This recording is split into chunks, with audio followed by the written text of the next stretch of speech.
fatal attraction to being with the popular or the cool kids. Well, most times the popular or the cool kids aren't the ones that are even really tapped, aren't the ones that are even really the bright kids or the more promising ones. Most times the ones who are more low-key, who are more reserved, are the ones who have a lot more in their brain, a lot more creativity and things of that nature. But it goes to like movies, it goes to all that type of stuff. But you have to recognize these signs and recognize them early, or you will get caught up in trying to be in the picture, or trying to be in the field, or trying to be in everybody's face, when it's really nothing good that come out of that at all.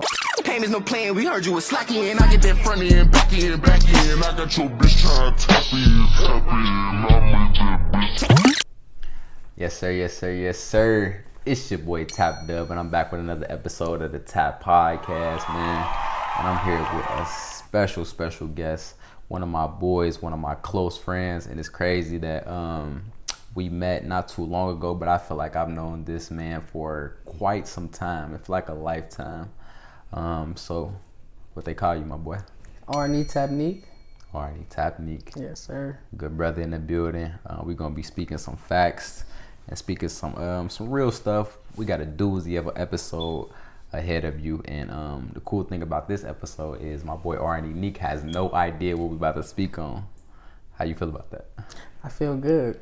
Feel good? You nervous at all? Nah, I ain't nervous at all. That's good, because I'm not usually set up a podcast with somebody who don't know what they gonna be talking about. They like, they be nervous like, they I don't know what I gotta research. Like, what about it? Long as my memory can jog, I should be straight. As long as I hope you ain't doing what I think you doing. I might be doing what I think you're doing, or what you think I'm doing. You not. I'm not. I don't think you are. Well, I guess we about to find out, man. Shout out to all the tappers out there. I love you so much for the continued support on each and every video. And the time has now come to see what Tap the topic is. Dun dun dun. I don't know why I'm making it so dramatic. It just feels better that way. It does. Oh, hey, we be joking, y'all. Y'all don't even know how the Tap Podcast be behind the scenes, but it's a doozy. But so the topic today is going to be over fatal attractions. Ooh. What is a fatal attraction? How you recognize a fatal attraction? When to let a fatal attraction go, and how to accept it and moving on. So Very good topic. First, I am a big fan of whenever you are breaking something down, to get like just like the Webster's dictionary definition of it, and then start from there. Yes. So what I'm about to do is read the definition for fatal attraction it's the Wikipedia definition. I gotta cite them. I gotta give them their credit or whatever. It says, in interpersonal relationships, a fatal attraction is when the very qualities that draw one to someone eventually contribute to a relational breakup. I'm gonna say that again. In interpersonal relationships, a fatal attraction is when the very qualities that draw one to someone eventually contributes to the relational breakup. So I know you ready for this one. That was one of those one size. Trust me, I'm ready too. This but guy. Let me break that down just a little bit further. Let's go. So I've been in many of fatal attractions, in other words, toxic relationships or toxic attractions. And that is, most times people think of fatal attraction as like relationships, like intimate relationships, but it goes with friendships, it goes with family, it goes with lovers and all the sort. And wasn't that movie Fatal Attraction with it was Martin Lawrence? Yeah, but it wasn't even all the way about love though. Like it was about a lot of stuff like lust. Yeah, it was about lust, and it was about how friends dictate how people act versus how somebody really want to act. And I call it scoring, how dudes want to score. But like, that movie actually does play a lot into what a fatal attraction can end up being, you know what I mean? Because she was trying to kill that man. Yeah. So So I have been in many of Fatal Attractions, and Ooh, are you thinking of Thin Line Between Love yeah, and yeah, Hate? yeah, yeah, yeah, yeah. Thin Line, that's what it is. yeah, That's, I don't know why I thought it was called Fatal Attraction. Yeah, but, that Thin Line Between was Love and a Hate. case But that was of a Fatal yeah, Attraction. That's yeah. what it was. It was a That case was of a Fatal case. Attraction. Yeah, thanks for catching that for me too as Gotcha. well. But like that is a prime example of what a Fatal Attraction can come out to be. But that's from the lover standpoint. So I'm gonna kind of like break it down from like family, friends, and then lovers. I guess I'll start with family. So I have been in Fatal Attractions with a lot of my family members, a lot of my cousins, even my mom, sister, dad. I have a pretty big family, and I can't be around all my family members because when I get around certain family members, just their habits and their toxic ways start to rub off on me. And at first I didn't realize it. I'm normally a pretty chill, pretty reserved person. I'm a very, let's say, open-minded. I like to try different things. I'm not really stuck inside of any box. And a lot of let's start with like my brothers and sisters. A lot of them are stuck in boxes. A lot of them, it's based off their environments too. Yeah. It's not just them themselves. It's their parents, how their parenting was, or how their parents was, and where they were raised and things of that nature. But it's definitely a lot of toxic relationships when it comes to my siblings, when it comes to even my mother. A lot of people don't know this, but my mother struggles from like drug abuse. So when I was growing up, I had my mom stealing from me, and I had things getting taken away from me. But she would always say, well, I'm still your mom, so you should still respect me. That's toxic. Because no matter what it is, or no matter who it is, someone should show you respect no matter what. And if they're not showing you respect, whether it's your mom, hell, if Jesus was disrespecting you, then I feel like you should move accordingly, and I wouldn't even mess with him. So it's a lot of fatal attractions in family, and I want to see if do you have any fatal attractions in your family before we go into lovers and friends that you definitely recognize? do. Can you talk about those? I have quite a few fatal attractions in my family. I have some where I'm watching parenting ways that honestly I don't remember even being raised that way. Like my mom or our mom didn't raise us like that. So I can't really see why you are raising your kids that way. You know, where are your parenting tactics coming from? So it's almost like you're seeing it from an external source. It's not even like necessarily your fatal attraction geared towards NIQUE. Yeah. Okay. It's a fatal attraction that I can see is going to be very damaging in the long run. And, you know, when you... in typical, you know, black households, we tend to not be able to speak on what's not our business, especially a child that is not ours. You know, no matter what ties you feel you have to that child, whether it's a nephew, a niece, a cousin, if that is not your child, you cannot speak on the parenting. And I just feel like, can I be frank? Of course. That's some bullshit. I think so too. If you see wrong, point out wrong. It don't matter whose child it is, what's going on. If you out in public and you see someone, you know, being very derogatory towards their child or towards their loved one, I feel like you should step in. It doesn't matter whose business it is. Like, I'm very against domestic violence. If I'm out in public and I see a man beating on his woman, I'm not going to turn the other cheek. I can't. They say in school, if you see somebody getting bullied and you don't say anything, you're just as worse as the bully. Yeah, if not even worse. That's like having knowledge and not using it. Right. And I'm glad that you said that, because not only are we talking about fatal attractions or toxic relationships, which I feel like they coincide with each other very, very well. I want to get people the knowledge on recognizing the signs of what those could be. So right now we're talking about family. So if you have a toxic relationship or fatal attraction, and attraction ain't necessarily like relationship. It don't have to be intimate. You know what I mean? It could be friends.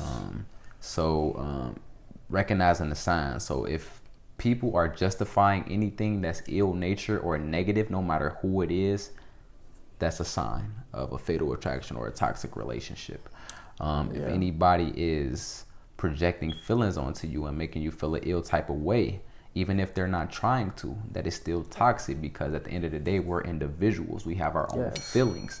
And if you're not able to, one, recognize that you feel a certain type of way, and then two, be able to have enough pride, or not even pride, be able to have enough initiative or confidence to be able to change it, then it will never get changed.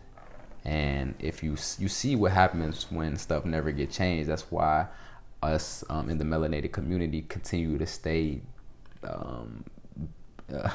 bound to the chains of society, and bound to the chains of our family, the toxic ways of our family, the toxic attractions, the fatal attractions of family. And I'm talking about just family right now. We ain't even talked about lovers or friends, you know what I mean? Too. So I'm gonna let you go into how somebody could recognize the signs of toxic relationships and family before we jump over to another one.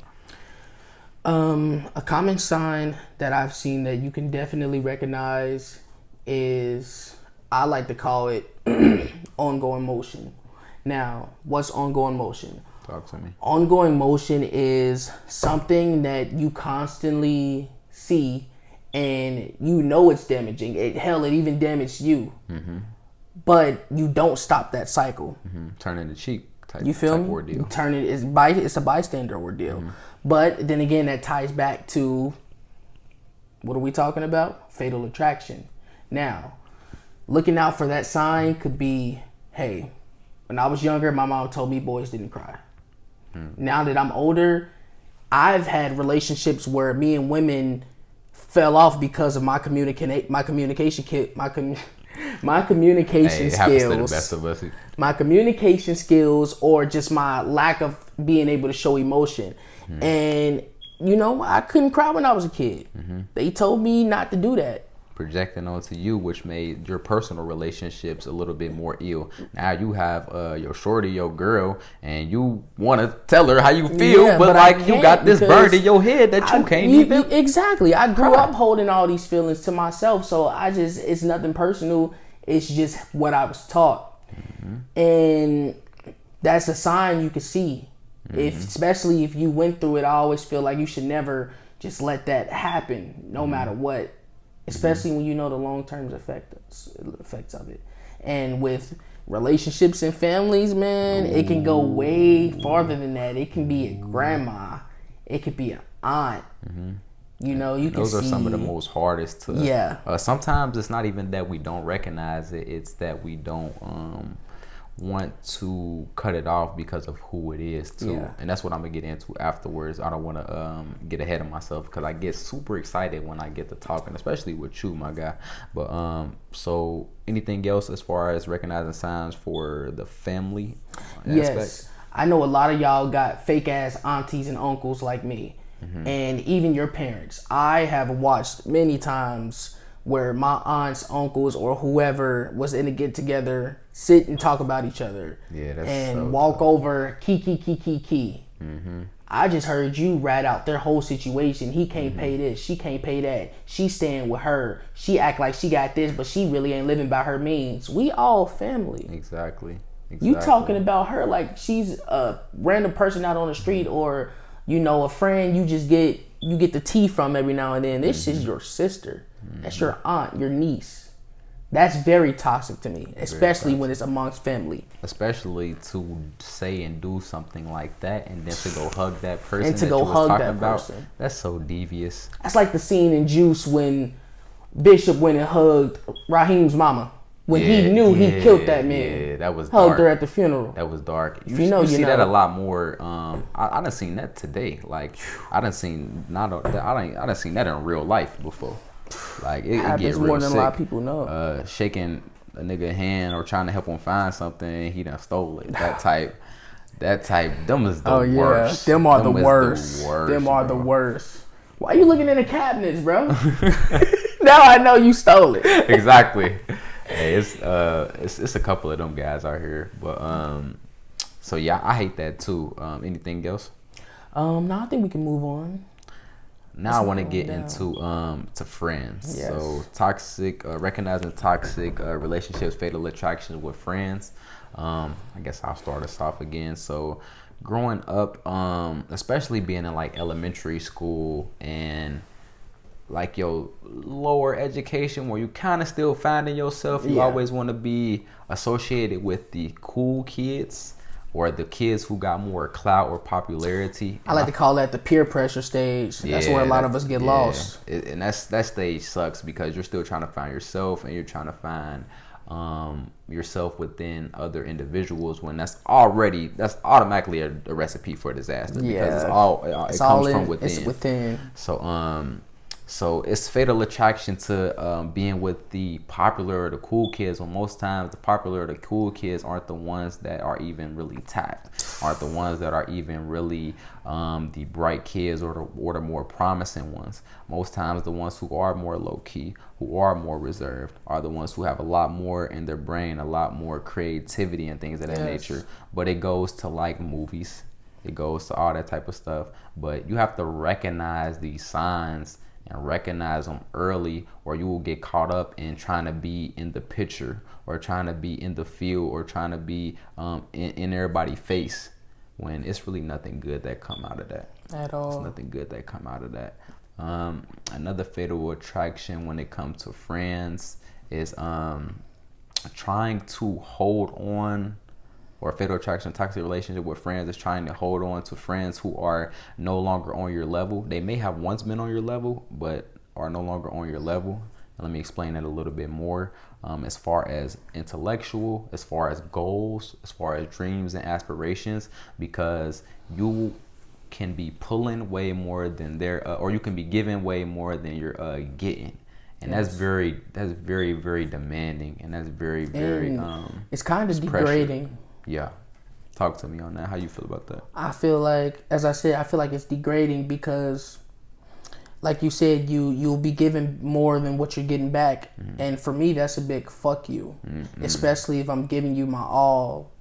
You know, I'm giving you everything that I got to try and make what we established.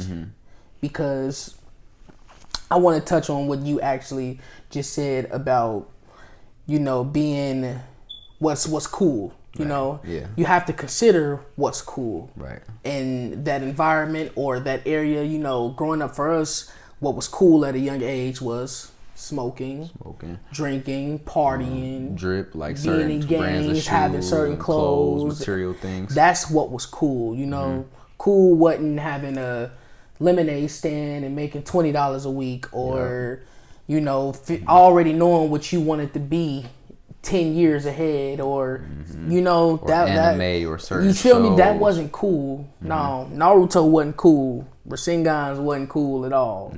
You had to be rolling up blunts. That wasn't cool. But it's also about who you have with you. Because they cannot be on your level, and not only on your level in a cocky way, like you ain't on my level. On your level as far as, like he said, intelligence, I feel like, yes, mentally. Because I personally, I can't operate with lower vibrational people, especially when I sense it, where I can talk to you and I can tell in your speech, you know, how intelligent you are, and I'm like, okay, you don't know much. Yeah, exactly. And I don't have no problem with educating people, but I'm at the point now where I'm done educating. I want people around me who already know. Exactly. If you don't know how to do it, then I don't really need you. I'm not teaching anything else. I'm not waiting on anything else. It's either you have it or you don't. You can do it or you can't. So I'm trying to avoid all my fatal attractions now. I'm still trying to get rid of them, especially with the friends. Like that is the biggest fatal attraction for me right now. Because so as much friends got you right, they got me. This hit home. This hit home. They got me, and it's just about friends, and not everybody, especially friends, can respect that level of professionalism where it's like, okay, I understand that we started something together, or we went into this together, and you my brother, don't get it wrong, but I've been putting more into this than you, to the point where I've put everything in. My name is on everything. I did everything. You don't really produce. So, you know, you my brother, you can come kick it, we fam, but but I can't have you in on this. No, you won't be in no more studio sessions. You won't be on a podcast. You won't be getting interviewed, and you won't have any performances. But you can come. Yep. It's no love lost at all. It's just, yes, I have two different faces. This one is business and this one is personal. Personal, nothing changes at all. We still the same people. But business, I am gonna walk by you like I don't know you. And a lot of people take that personal. Because and, it's crazy because you said a lot of people take that personal. But yes. like, although business and personal is separate, they do tend to cross paths very often. Yes. And it's a lot of thin lines and blurred lines when it comes to the two. And usually when you have advancement in your business, it came from advancement in your personal life and vice versa. So although you're cutting the friends off from the business side, you're almost in a sense cutting them off from the personal side too, in a way, because and it's not like you, because to elevate and to grow, you have to grow in pretty much all aspects. I use this example a lot. So if it's a stool, you got 3 legs. 2 of the legs is longer than 1 of the legs. What's gonna happen? It's gonna wobble. It's gonna wobble. So it has to be strong on all ends. It has to have a strong foundation. Usually that foundation is like the personal and the business combined. Yes. So if I'm losing you in my business, I'm probably losing you in my personal, and vice versa. So I feel like but I feel like the friends do hit. If we're growing in business, we're growing in personal. Exactly. It's that's the duality of it. Yes. The duality of it. So I like that. I think we covered friends pretty well. Let's get into lovers, and then I like this one too. But after lovers, we are going to get into how to move on, how to accept it and move on, and what you can do to wash yourself away of toxic relationships, become clean again, Yes. and get to better relationships. Yes. And recognizing who to be in a better relationship with, or who has a better chance of being a better relationship. So lovers. Now, a lot of this comes from lust and not love, actually. So we're dating with our eyes more than with our hearts. Definitely. I feel like, especially when you're being young, and a lot of that probably got to do with, like, you know, puberty. You're still trying to find yourself, and then you got the thick girl, and she look nice, and of course you want her. Everybody talking about her and stuff like that, but most of them bird brains. They don't be having nothing up here. A lot down here, a lot right here, but it don't be nothing right here. But we so indulge in our lust that we can't even take a second to step back. Like, she actually doesn't have anything for me but some physical stuff. Yeah. And once you become more advanced in yourself and knowing yourself, you realize that the physical is only one aspect on a greater scheme of things that you need. So you need spiritual, you need a good mental, you need somebody who can communicate, you need somebody who has a good family, because usually whatever her family is and what they family do, that's the same habits that she is going to have. So it get deep. It get very deep. It get deep. You get the digging up in there. Because I feel like with relationships and fatal attraction in relationships, it's you can't avoid it. It's gonna happen. Mm-hmm. It's about, if you stick it out, it's gonna determine your relationship. Mm-hmm. Because our generation isn't dating for the long term. You know, we just living in the moment. If it feel good now, that's all that matters. We're not thinking about 10 years, 20 years. That's why so many of our brothers can't stand the mother of the children. Mm-hmm. You didn't really take the time to scope out her qualities. Mm-hmm. You know, you didn't know what she was going to be like as a mother, or you didn't know what she was going to be like when you weren't with her anymore, but you're tied to her for the next 18 to 21 years of life. Really even longer than that. Really even longer. Really for life. Like, we always need our parents. Mm-hmm. Always. And we always are better when they come together, whether they're apart or not, you know. So there are no guarantees. Oh, after 18, I'm done with this lady. No, your son will call y'all at 30 years old and get y'all out of y'all beds to come and help him with something. And y'all will be probably 55, 60 years old, married in different lives. But it's not over at that point. And I just feel like that's something... I wish we could have like a trailer where when we come across the girl and we feel a certain way, like, hold on, you get a quick 30 seconds of what your life would be like if you fucked her and had a child with her. That would save us a lot of time. We're like, oh no. A trailer, I like that. We need, I like that. I need understand? to preview this movie before I buy this movie ticket. I need to see first. Yeah. Like, because when I see a trailer for a movie, I'm like, okay, that's a good movie. I'm going to go see that. Versus a bad movie, I'm not going to go see that shit. Exactly. If I see that bad movie, oh no, I'm all right. I'm good. Wow, that was tough. That was But tough. I love that analogy. I have some of my own fatal attractions.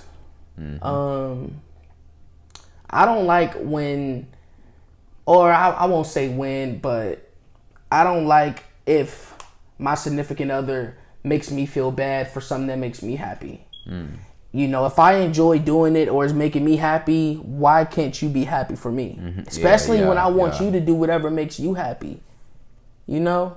And some people get so caught up in their significant others where they are their only happiness. And that can't happen. You always got to have your happiness outside of your person. You can be your happiness. You do not need to rely on someone else for happiness because that's very unhealthy. Super duper unhealthy. And that in itself is a fatal attraction. I'd have been through that too with one of my exes as well.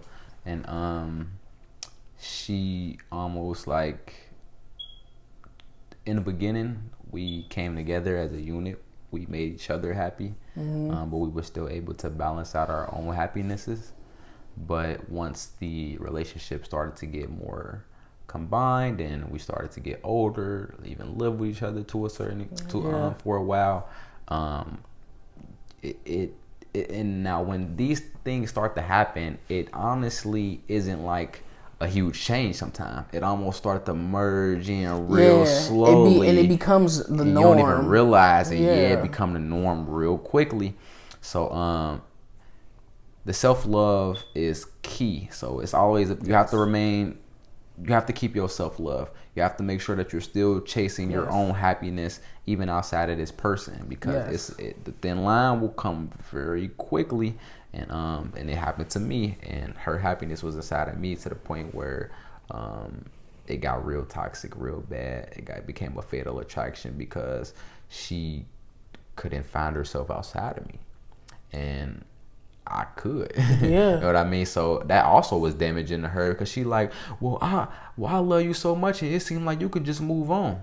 It's not even like I could just move on. It's just the fact that I'm still my own human being. I'm still my own person. I'm still an individual. So, my life is gonna go on. It's not a black screen and credits once we break up, baby. Exactly. It's gonna keep going. Unapologetically too. Unapologetically. And that's something I have tried to exercise in my personal relationship. Live your life unapologetically. Because that's exactly what I'm doing right now. You know, I know what time I come in the house. I don't care. I'm happy. Especially when you're doing the right stuff. Exactly. I'm not sneaking. None of that. I'm not, you feel me? I am doing something that is gonna pay off, and y'all gonna thank me for if you around to see it, because I'm not a fan of victimizing and persecution. Do not make me feel bad for trying to better myself and the people around me, because at that point I look at you as a problem. Tap. You are the problem. Tap. I feel like this is the perfect segue, if you don't have any more key points that you want to get on, to being able to. So we talked about recognizing the different signs and the 3 different aspects: family, friends, lover. Now let's talk about how to accept them and move on. So as far as, let's go backwards this time. So let's start with lovers and then go back to family. So with lovers, it's going to come down to you. One, the self-love. We covered it a little bit. Like self-love, number 1, I believe. Key. And then 2, being able to have the confidence and the willingness to not be able to break somebody else's heart or break somebody else's feelings, even though it's for your own prosperity and for your own good. Yes. You have to unapologetically do it for yourself, not in a selfish way. That's not selfish, but a lot of times people think that making the right decision for yourself is equal selfishness, and it does not. It doesn't. Unapologetically make the right decision for you, and for the most part, if we all doing that for ourselves, then we'll all be good. Yes. You see what I'm saying? Yes. But I feel like we tend to try to spare someone's feelings or try to hang on just a little bit longer because I don't want to hurt this person. To who? To you. Yes. So what you think about, or what you got any that you want to spit? I think what you just said, holding on. Holding on hurts more than letting go. That's like, you know, holding on. I've actually seen a visual on it, like holding on to a rope and trying to hold it. It's making your skin red. It's tightening around. Let the rope go. Your skin go turn back to your color. Your hands will deflame. No more inflation. You'll be fine. It's okay to let go. It has to happen, you know, and that comes in with self-worth. When you know your self-worth, don't depend on someone to make you feel good or to make you feel like you're held at a certain standard. Hold yourself at that standard, love. Love yourself. It comes with self-love. Oh yeah. It always comes back to that somehow, some way. Yes. Cole got a quote for everything. Okay. So let's go to, I believe it was Friends next then. Yes. And what I'm really starting to notice is all of these have a lot of parallels in them to how to get out of these situations. And but when it comes to Friends, I believe it comes to how do I want to word this? It's kind of like relationships, letting go. Yeah, letting go, but also the sense of with friendships, it's not even necessarily letting go. I would say it's like a cleanse, because I feel like the whole, you know, with fatal attraction and relationships, you can actually be friends with someone that, you know, that just wasn't our title. You know, we were great friends. Like I could have a great conversation with you, or we just have fun together, but our love isn't right. You know, we're not a relationship. Like intimate. But with friends, it's more like a cleanse more than, you know, letting go. I'll see you later, or I can see you from over here. With friends, it's a cleanse. I got to get it out of my system. I have to clean it, wash. Like would you say like distance? Well, look, I would say, all right, look, putting a wall up. All right, so like a barrier, but also like being able to branch off into new people, because once you realize that once you get some friends that actually coincide with what you with what you actually mess with, then it'll open your mind up, like, dang, maybe I wasn't tripping, like I really like, because it's the levels. I found somebody who finally on my level. I found somebody who could finally rock with what I do, and once you finally get that, you'll be like, and I was hanging out with this motherfucker, these people, and it's these people who building me, empowering me, enriching me. Man, once you feel that, you will never want to go back. And if you are finding it difficult, once you get tapped, you never go back. You never go back. I like that. And if you are finding it difficult to let go of your friends, it's always easier to, like he said, branch out. Find, if you are certain that, okay, this environment isn't for me, I can't do this with y'all. A lot of people will make you feel bad for getting new friends. We got this no new friend standard that I'm just so against. Yes, new friends. Exit out now. Exit out. It's gone. Toxic mentality. It is gone. Fatal It's out the window. We are so doing new friends, because the old ones are not always good for you. It doesn't matter how long you've known them. I know y'all got memories together, but sometimes the bad outweighs the good in the long run. The good was in the past. A lot of times. Most of the time. And you just have to, sometimes you got to do what you got to do for you. Regardless of how people feel, what people say. You always live for you. Unapologetically. Now, family, which is one of the harder ones, because like you can't really distance yourself. You can distance yourself and put barriers up with the family, but in some aspect, in some sense, you're going to have to interact with them or see them or something like that. And with family, I believe it just comes with healthy boundaries. Yes. Healthy distance. It goes back to what I was saying earlier. A lot of my family members are on the same level as me because, you know, whatever situations or whatever they like to do or deal with. But that don't mean I have to cut my brother or sister off. I can just be with them at certain times. We can chill in healthy, open public spaces. We can it doesn't have to be once a week. It can go to bi-monthly, anything. Healthy barriers, healthy boundaries, because I don't recommend anybody cutting off like their whole family, depending on what they did. Depending on what they did, though, and that's to each his own. Indeed. But I feel like family is strong, and at least being able to at least coexist with your family members is good enough than having to exist with them with toxicity. Yes. How you feel about that? I understand you completely, and I feel like when it comes to extracting certain family members for whatever reasons you have for, you know, getting rid of them, there's always going to be collateral damage. And by collateral damage, I mean simply, I'll give an example. I don't talk to my aunt anymore, but if I go to a family reunion, I know that aunt's going to be there. Now, if my whole family knows me and this aunt don't talk, I'm going to be the bad guy. Why don't you talk to your aunt? Y'all family. Y'all should talk. I just want to say it doesn't matter how deep the blood runs. If someone wrongs you and you just can't get past it, that's all right. Like, you know, we can heal and I forgive you, or we're good, but I don't want nothing to do with you. You know, I don't want to see you on a regular, or I don't want to come to none of your parties, none of your get-togethers, and that's okay. You are not obligated to be present because they're family. Right.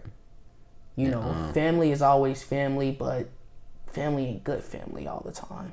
I felt that when you said, like you said, excuse me, you're not obligated to be around that person no matter who it is. I think that wraps that up nicely.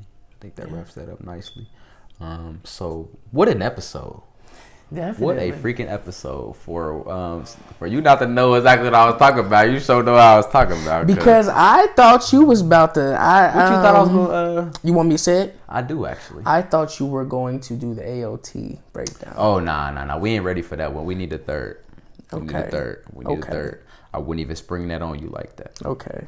But something like this, I had to spring on you because I didn't even want you to try to do any research or try to dig into a deeper part of yourself because it was already right there. Yeah, I've been experiencing this. I felt like the spirit was calling me to speak on this. That's why when I was behind the scenes on your episode, you guys' episode, excuse me, I was like, oh yeah, I know exactly what I need to talk about. What an episode once again. Shout out to NIQUE for his beautiful perspectives, his wonderful, immaculate perspectives. You speak very well too. I appreciate it. Well. So do you. Thank you. Very great vocabulary. Thank you. So with that being said, it's your boy Tap Dub. Your boy RNE Tap NIQUE. And we are signing out. This is another successful episode of the Tap Podcast. I love y'all very much. Stay tapped. Game is no playing, we heard you was slacky, and I get that front end, back end. I got your bitch trying to tap in, I'm with that bitch.